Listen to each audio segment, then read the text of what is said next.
A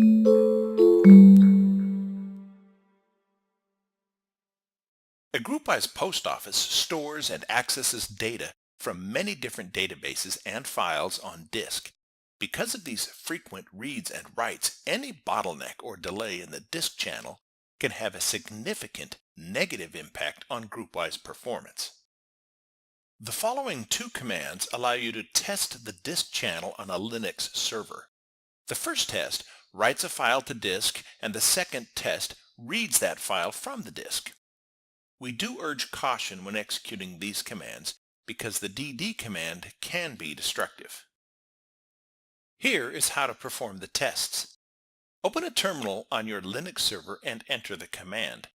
This basically flushes the system buffers to a test file in my post office folder in 1024 block sizes and will do it 1,000 times, creating a gigabyte file.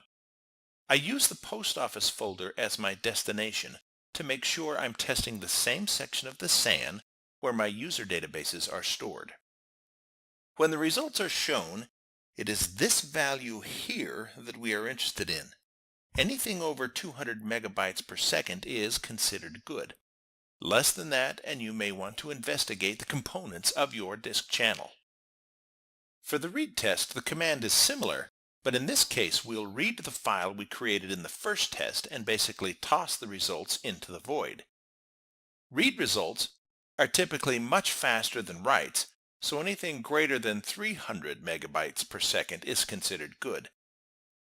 You may want to run this test a few times and at different times during the business day and average the times to get a good baseline.